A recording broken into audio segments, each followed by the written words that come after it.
We are live. It is Wednesday night, and I'm watching the Mets bottom of the ninth, 4-4 right now. But we're going to be chopping it up, talking the main showdown. We finally get a good game, or what should be a good game on Thursday night. You got the Miami Dolphins, Cincinnati Bengals. Miami, I would say the shocker so far this season. Two big wins against Baltimore, and then beating down on the Bills. Tua, I don't know how he came back in that game, Dave. Like, what was more shocking to you, that he outdueled Josh Allen, consoled him at the end of the game, or that the refs, doctors, wherever you want to call it, allowed that dude to come back in the game? Because that was like as clear as concussion protocol as I've ever seen anybody. And then like he just rolls back into the game. And it's like, nah, it was my back. Like, how did that even happen? Yeah, I'm more surprised at how he came back in. You don't get a hurt back and stumble headfirst into the ground after that. So I heard about you might go down on a knee, like my back, but not like stumble again and fall to the floor. Like I stumbled like that, and it wasn't from getting hit in the back. You know what I mean? Yeah, unless he had too many drinks before the game or something like that. I don't know what it was, but I hope he's all right. Line is fishy, man. Let's talk about this line, because the line has a lot to do with showdowns. And looking at the line, when I first saw it, I said, if Tua is healthy, the way the Miami defense has been playing, the way the Miami offense has been playing, they look like the better team, and they're getting 4 points here. Thoughts here? Is it a sucker's bet? Is this something that we should stay away from? Your thoughts? Yeah, it looks a little bit of a sucker's bet. And when you smell something, you're usually right to probably go the way that doesn't feel good, right? And it does look like a Cincinnati line to me. The -4 is definitely kind of an adjustment to they're not sure what Tua is going to be. But even in that sense, let's understand that since he was 14-7 against the spread last year, they've come into this season, they're 1-2 off to a slow start against the spread. Miami's 3-0, one of a few teams that are undefeated against the spread. So you got to give Miami credit. You got to think they're in a good spot. And, in a normal sense, only 2 undefeated teams in the NFL. You would think Miami would be a good play at the +4, but I actually do like Cincinnati in this spot. And it's for a few reasons, Jay, and I know we'll get into those, but I think we see some really good matchups from the Cincinnati offense versus the Miami pass defense. 29th DVOA, 31st in yards per attempt. You know where Cincinnati's firepower is. I think it's a really good matchup for Cincy. I'll take that bet. I'll take the +4. I'll take the plus 180. So if we want to have a friendly wager, I don't know what we're betting on. Whatever it is, I'll take the Dolphins here as long as Tua is healthy. Yeah. As long as Tua is healthy and he plays it, he doesn't have to play the whole game, but if he starts the game, the bet is live. I will go with the Dolphins here. I'm looking at the Sharp app. We have our AI prediction model. They have the line set to the Miami Dolphins +1. So when you see that in the app and we're getting +4 at the sportsbook at FanDuel, you take the +4. If you want to be greedy, take the money line at +180. If DraftKings is doing any of those like up 7, you win the game. Yes. Probably a good game to take a shot here at the +180 with the Dolphins, I think. Or if you like the Cincy side, you might as well go there. But at -195, I could see Cincinnati obviously losing this game. So I like the Dolphins side of things. But player props. Before we get into this DFS lineup creation, DraftKings, FanDuel, player props, I do think everybody's going to flock towards the pass catchers. The Waddles, the Tyreek Hills, T. Higgins, Chase, and especially Tyreek Hill, because I don't know if anybody who's watching right now has seen it, but Tyreek Hill is already calling out Eli Apple. Like, yes. As soon as the game ended on Sunday, he's already calling him out. So, like, he's telling you he's going to try his best to put his money where his mouth is and attack this dude. Obviously, he's a big part of the game plan. Thoughts on his props right now on Tyreek? Yeah, I think Tyreek's in play. I do think it could even get a little bit forced here. I probably like the yards more than I like the receptions. I think there could be some pass interferences here. But to hit the yards prop, you got to go, one big hitter, right? Reception prop, sitting here today, yards prop looks pretty good when we're sitting at 70. But reception prop, 4.5. It's a little much if Eli's going to play close in that kitchen. And I think I like the yards a little more with Tyreek. Yeah, right now, a couple books, FanDuel, DraftKings, BetMGM. Actually, no, not FanDuel. DraftKings, BetMGM, and Caesars has it at 70.5. Yep. FanDuel at 72.5. PointsBet at 75.5. So some value if you like the 70.5 to go with Tyreek. We actually have our prop model up at Win Daily as well, and we got Tyreek projected at 79.62. Last I looked, Prize Picks has it at 75.5. So you're playing over at Prize Picks. You could go to the over there. We got Chase over. We have him projected for 78 yards. We have Jalen Waddle over at 74.4. Both quarterbacks over as well. So we like this game, obviously, from a passing perspective here. Thoughts on the running game? Anybody you're attacking? Any other player props you're attacking in this game? I'm actually looking at T. Higgins over. I get the Chase love, and he's fantastic. But Xavier Howard's one of the top cornerbacks in the league. As much as we've attacked Stephon Diggs last week, and he got some decent, play against Xavier Howard. It takes a lot to get that many yards on him. I like T. Higgins off the ball a lot more. And my favorite is Joe Mixon over the 21.5 receiving yards. Look, if you watched the Bills-Dolphins game last week, they just had a ton of yards to the running backs. And Jay, you drafted their favorite back out of the backfield in our draft. Didn't work out. No, for this upcoming week. Okay. Yeah, you went after Singletary. Singletary had like 8 catches last week. You're using them this week, so you saw the value in what that game is. Miami's been attacked a little bit in that running back out of the backfield game. Mixon has been a little slow this year to catch those receiving yards. I think he explodes tomorrow night, especially in the catching game. So my favorite is Mixon over 21.5 receiving yards. All right. We'll have some more plays over at Win Daily Sports in our Discord expert chat. Have some articles up. Tony's going to do his show as well, so make sure you check that out. Now, looking at it from a DFS perspective, we think this game's going to be close. We think it's going to be somewhat of a shootout. We think it's going to be, more on the high scoring side of things as long as Tua is healthy. Over under 47 here. This should not be similar to what we saw, on Monday night with kickers going off and these offenses struggling to score, struggling to protect the ball. I think these offenses are the better side of the ball here. So, yes, kickers are in play, and yes, you can, maybe take Miami's defense. I really wouldn't go to Cincinnati's defense unless you see Tua out in this game. So I'm really looking at the offensive players here more than anything else in this type of slate with this type of over-under of 47. So that's where I'm leaning. Our projection model, our optimizer, has Burrow ahead of the pack right now at $9,600 on DraftKings. We have him projected at around 20 points. Tyreek Hill is next. Jamar Chase, Tua, Joe Mixon, Waddle, Higgins. Those are the key guys. I know Tyler Boyd had a monster game. Tony actually called that out.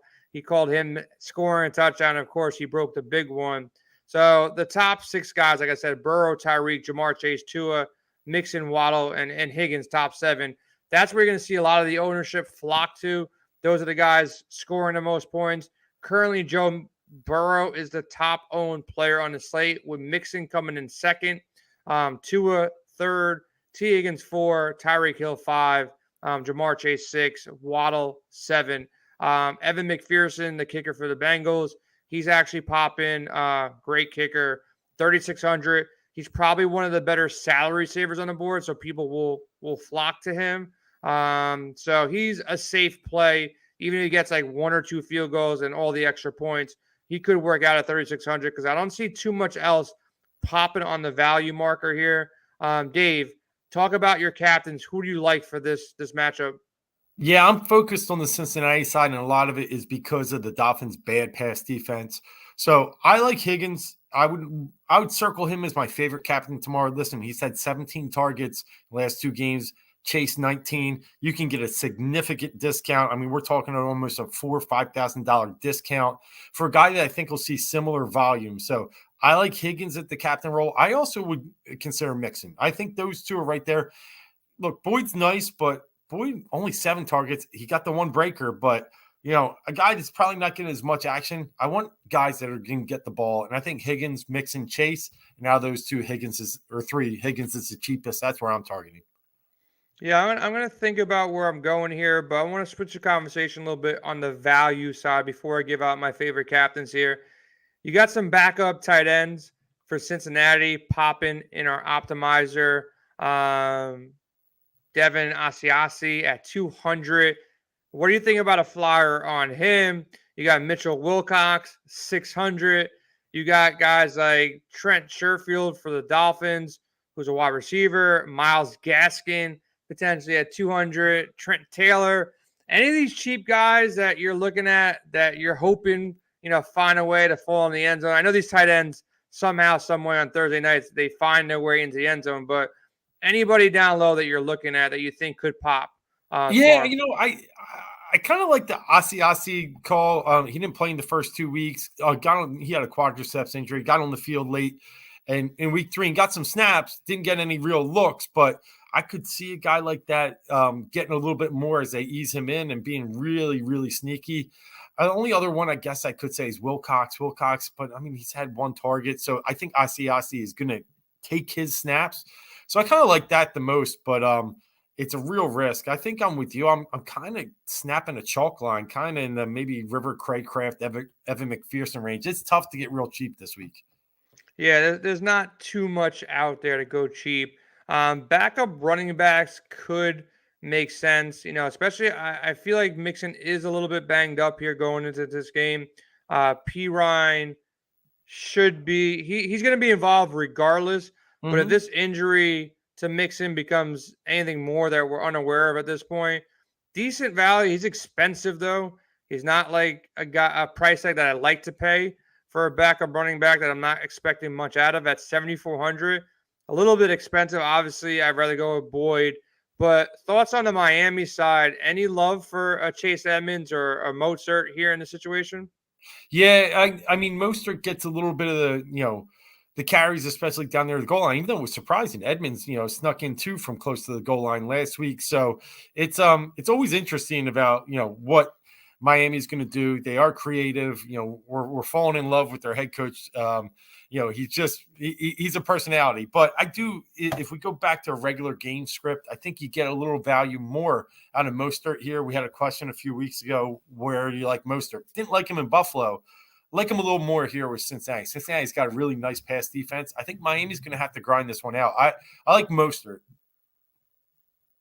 Yeah, there's a situation here that he could find the end zone. I think it's a decent value play. Looking at the captain spot, you're going to need some discount to build a lineup that works unless you take a shot on one of the guys that we mentioned at the tight end spot or, one of these 200 or 600 guys and they get into the end zone one way or another. But looking at the captain spot, I like your call on Higgins. You're saving the value and you're pretty much getting similar production to Jamar Chase. And Burrow, he's also a guy, if they're playing from behind at all, he's in a situation that he should do good too. And there's a slight discount on the Cincinnati guys over, the Tyreek Hills and the Jalen Waddles here. Hill definitely in play. Cincinnati, not that great defensively. Hill had 2 monster games to start the season, had a down game against Buffalo, a lot better defense than Cincinnati is. So I think Joe Burrow is probably going to be my favorite play, though, as far as his price tag, his security, and he's going to have a big game here from a captain perspective. But I also like his pass catchers and Higgins as well. That discount could bear some weight here. Now, Dave, you're building lineups. You're on the Cincinnati side.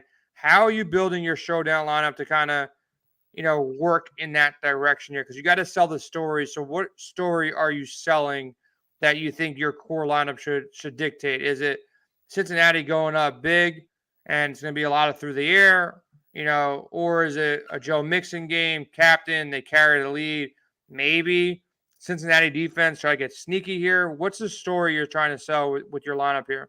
Yeah, I'm going to script the Cincinnati passing game having the most success tomorrow. And with that, if I build T. Higgins up top, I can still fit in a Burrow and a Mixon, because I think Mixon is going to be real important in the passing game, and a Hurst.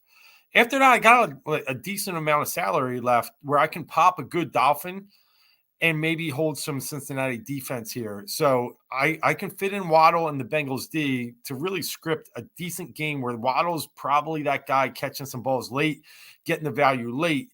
Cincinnati D picking up some points early. That's kind of where I'm looking. I can see a situation where we do try and balance it and hit Burrow, leave Mixon out, and then build receivers behind Burrow. So that's my second strategy after the T. Higgins one. Yeah, I like that strategy. If you're going to go with Higgins, I think you should probably fade Chase. Yes. It's going to be tough building with both those guys. You can play Higgins with Boyd. You can play Higgins with Hurst, like you said.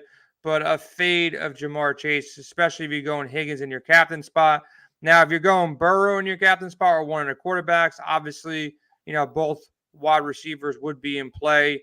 So if you wanted to go with a Joe Burrow stack, I'd probably come off a Joe Mixon. I don't mind playing a Jamar Chase, T. Higgins combination, just hoping that all the touchdowns go through the air. Probably a fade of McPherson. You want Burrow to be, lighting it up. Tyreek Hill definitely in play if you can find a way to get him in. Any love for Gesicki? We haven't really mentioned him. He's been super quiet outside of the one touchdown in that big game against Baltimore when they pull that upset. He's been super quiet. You see him kind of sneaking in because nobody's going to want to play this guy. He's coming in as one of the lower owned, guys who are going to be actually on the field. Nobody's playing him as of right now. Gesicki is less than 10% owned. And there's guys like people are taking shots on tight ends behind him over tight ends in front of him. So thoughts on Gesicki at all? Yeah, I love it. And we even have a comment, in the forum here. Yvonne asking thoughts on Gesicki. Somebody's thinking the same way. I didn't even see this. I don't know about captain. I can't really roll him at captain. I just don't see the upside there. Well, let me throw you this. Okay. Conklin, 8 for 84 against the Bengals last week. A tight end situation. Freiermuth in week 1, 7 for 75. They had a little off week in week 2. Schultz didn't have much, 2 for 18, but he also got dinged up in that game. And then, it was one of those weird Cooper Rush games. So I think it's a sneaky captain play. I really do. If I'm on, here's the problem I have with, the Dolphins receivers. And I do think they'll get some volume. Cincinnati is 7th in DVOA against the pass. They're also 7th in yards per attempt against quarterbacks and 3rd in completion percentage. So they've played a really nice defensive game. Now, I know we talked about this, Jay. Trubisky, Flacco, and Rush got it. But that pass defense has been decent to an extent that I think Gesicki might be the beneficiary of a good outside coverage. So I could see some sneaky play at him and Cap.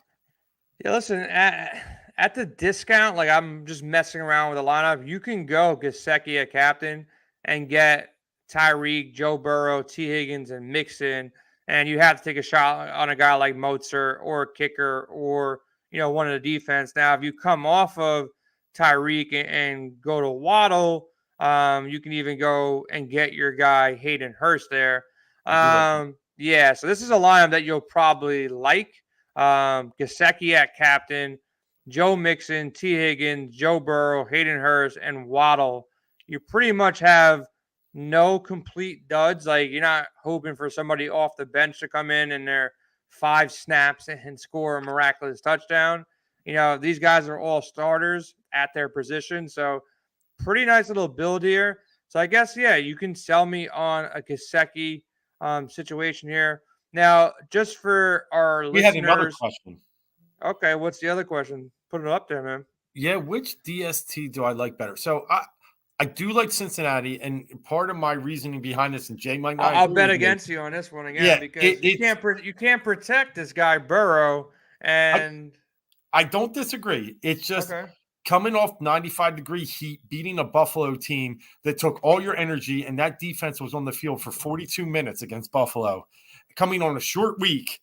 I think they're going to be a little drained, where in the same sense, I mean, Cincinnati, they're pretty solid. I think they can create some sacks. Tua does hold on to the ball if you can get him in the backfield, get pressure on him in the backfield. I just kind of like Cincy a little more, but I get where you're going with Miami. I'll give it to you.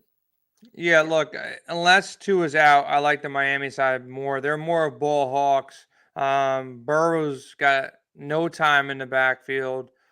He's got people breathing around his neck. They can't protect him. So I think they bring the pressure and they have corners like you mentioned, Howard, who are playmakers. These guys make plays. They're around the ball. So I would lean the Miami side. The Miami side, slightly more expensive, and at the same time, a little bit more owned. It looks like as of right now on Wednesday night, Bengals D is 16% owned, Dolphins D 20% owned. So I think where you can potentially get different and get some savings. I kind of could get sold in Gesicki because nobody's going to do it. So if he goes out there and gets you like 5 catches for 50 yards and a touchdown, you're good. And the rest of your lineup just has all the studs in it. It's a way to get different. After last Monday night where the kickers really went off, so I see like a lot of people just flocking to McPherson and Jason Sanders here and hoping for the same outcome here. I just think it's going to be too high scoring of a night that you definitely won't need both kickers. I'm probably fading both kickers, and I'm a big kicker for showdown type of guy because it works out a lot of the times. But in this slate, I'm staying away from that. I think a balanced lineup is probably what gets there, especially if you can figure out a way not to be too chalky with it. And Gesicki is a guy that nobody wants to play, especially in their captain spot. So if he's active early, he could be in play. And the other thing I'll say is if Tua doesn't start, then I might lean Cincinnati defense, and things do change a bit based on that. Dave, anything else that you've seen in this game? We already got a bet against each other. I'm taking the Dolphins here. You got the Bengals. The Mets are in the bottom of the 10th. Guy on second, no out. So the Mets are going to win while we're doing this show, which is going to be big. But any thoughts here on this Thursday night slate? Bets, props, other ways to get different in your lineup? Or if you got a hot take for Sunday, let me know. No, I mean, one of my favorites, I do think we continue this past game exploitation against the Dolphins, 31st in pass yards against. And we mentioned are they really that bad? Yeah, 30. And now Allen still threw for 400 last week, right? Lamar Jackson had a huge game against them. And Mac Jones, he wasn't great, but they're 31st. So I like Burrow over the 1.5 pass TDs tomorrow night. I think on this short week, and a team that needs to click and they know they need to get the ball out fast, I like him over the 1.5 TDs. Looking forward to Sunday, there were a couple of things I'm looking at, and you might be on my side, you might not, but the Cardinals. I'll tell you if I'm not. Who? The Cardinals getting 2 in Carolina. I really like. I know. Oh, from a betting perspective, from a betting perspective, I don't mind that at all. I'm not ready to play any Cardinals stacks. I'm staying off there. Let me see what our AI prediction model for Sharp has on that game. Because Carolina's 5-12 last year. Yeah, they got Arizona favored by 1.5, and obviously Arizona's getting 1.5. Yeah. So kind of like that bet. I might actually bet that one, man. That one I agree with you on. So I'm gonna write that one down right now. So Arizona plus 1.5. I'm with you on that game. The other game that I wanted to get your take on, KC Tampa Bay. Do you have any strong feel there? Both teams coming off a loss. Sunday night game. I like Tampa. I think the way I see it, obviously the Mike Evans suspension last week kind of threw some rhythm out of that game. KC's not that, fire down the field, run and gun type of team anymore. They're all big receivers. They still got a couple fast guys in Hardman. But I think, against a physical team like Tampa Bay, if they want to do this, 10, 12 yards in a chunk, I think it's going to be tough. I think KC is going to find it hard to, and you saw it this week in Indianapolis, right? They found it tough when they really crowded the line of scrimmage and pressed Kelsey. And I think the Tampa has the right linebackers, has the right defensive backs to really play a similar game. So, and especially that cover two. I mean, Bowles loves to play that style and then blitz. I think Tampa is the edge in that game for me. Yeah, I'm probably going to stay away there. Another one I'm looking at that I think is scared to shed on me because I took them for Survivor in week 3. But Minnesota against New Orleans. New Orleans is bad. Like, I know they're at home here, but they're playing bad. Jameis Winston, bad. Offense, bad. I thought their defense would be better, but if Carolina's scoring on you, then that means bad. So Minnesota minus 2.5. Our AI prediction model has it at 5.5. Minnesota. Thoughts on that game? Do you like that at all or no? I think Minnesota is the better team. And what I like about that game and why I would lean Minnesota as well, last week, Minnesota snuck a win out against Detroit. They were the worst They team. got lucky. They shouldn't have won that game. I Right. got Super super lucky. lucky.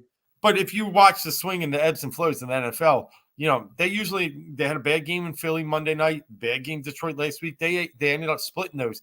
They had a good game in week one. I do expect them to really come back and play a more focused, better game. And in that sense, they are the better team against New Orleans. I think that's shall I say, almost a shit show down in New Orleans right now. Yeah. From a math perspective, you prefer to take the minus 2.5 and minus 115, or just take the money line and minus 138? 138. So New Orleans plays funny games. It's not like, we can get on the typical numbers there. You've seen it, week in and week out in New Orleans. They had a funny game in Atlanta. So they play games off the spread and off the typical numbers a lot. So I'd prefer the money line a little bit more. I don't mind the juice on that. Yeah, I'd probably lean that. Just play it safe, minus 138. I'm sorry, Scott. Scott checking in, telling us he is an unfortunate Panthers fan. Hey, listen.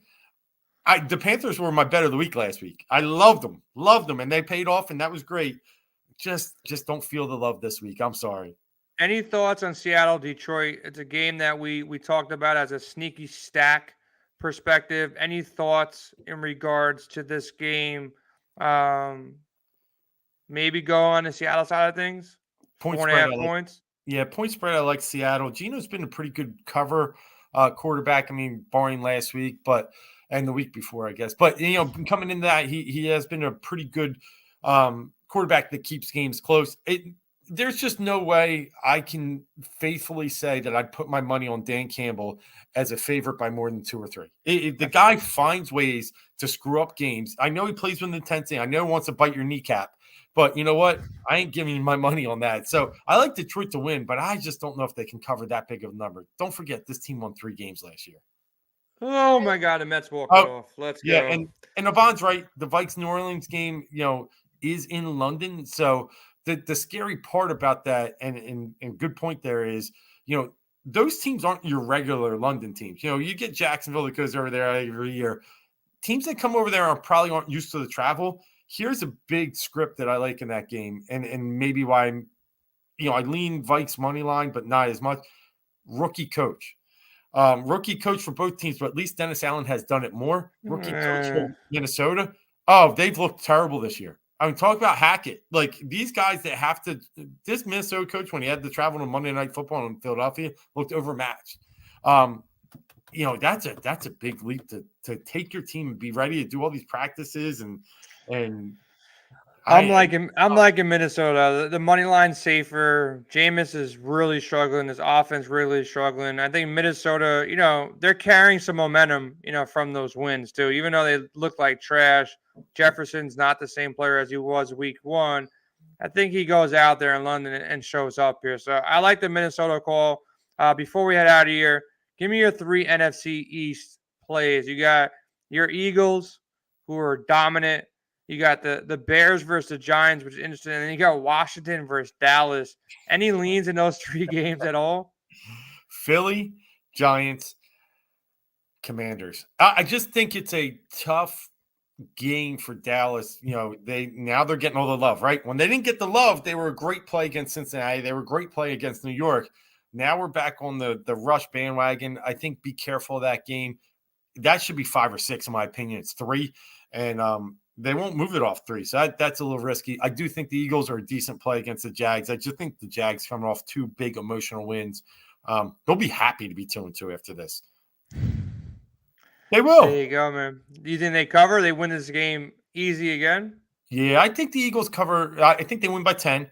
I think it's it's one of those back and forth. You'll have to sweat it out to the end, but I think they get with a little bit of margin. Last question of the night here. I know you got to go. I'm going to go celebrate this Mets win. Nice.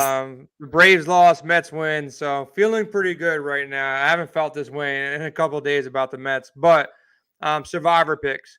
Give me your top 3 survivor picks. If you had any team left on the board, which of the teams that you think are the safest going in? Or a team that you think has a nice edge because, hopefully one of these big dogs get upset and you can kind of sneak by with an under-owned team.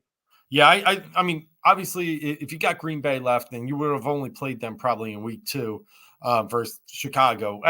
Safest play, and I'm not a guy that maps these things out. I map it out later. I just got to pick a winner now, and I'll figure it out later. So yeah, you want to feel good. You want to continue winning until you got to make those tough decisions late. I'm kind of with you on that. Mathematically, we might be wrong, but I like to keep on winning as long as I can. So outside of the Packers, who's number 2 easiest Philly. to win? Philly. And number 3? I think if you're going to go down that deep, and I tend to like to stay at the home games, I don't know what's going on with this Chargers team, and that's why I'm not willing to put my survivor pick on the line with them right now. So I'll go Detroit. Okay. Detroit, not a bad option. Yeah, look, it's not a bad option. I think Detroit is actually a really good team. They might be without DeAndre Swift. I don't know how much that changes things because Jamal Williams has looked just as good. Yeah. So sucks for whoever drafted DeAndre Swift in their season-long leagues, or Jonathan Taylor, or Christian McCaffrey, or every other running back not named Saquon Barkley.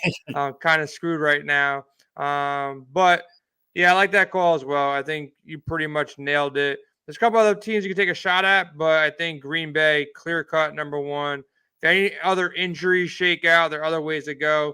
Eagles should be pretty safe here, but I think this is the week just to use Green Bay and, hope Mac Jones doesn't play, survive, move on to the next week. Good luck to you, Phillies, man. Hopefully they figure shit out. I didn't believe you when you said the Phillies going to make the playoffs like a month and a half ago. I'm like, nah, I don't think they got it. And then they got this because I think the Brewers suck. And now you guys are really choking, man. What's wrong out there in Philly? Everybody shifted over to the Eagles. No love anymore. Yeah, well, it's this team hasn't made the playoffs since 2011, and they're showing it. They're showing the pressure is getting to them. It's mounting. 3 runs in the Chicago series so far. They're now 0-5 against the Cubs this year. They're just really feeling the pressure. So it's going to be tight. They got Washington over the weekend. A little worried about that, just like your Mets might be a little worried about Atlanta from a weather perspective. I wonder what that's going to affect or have impacts on the series. But if they can get to Washington, they're 13-2 against them this year, and they can play there. Maybe we'll get a little bit of breathing room again. Well, good luck to you, man. Good luck in the Thursday night showdown.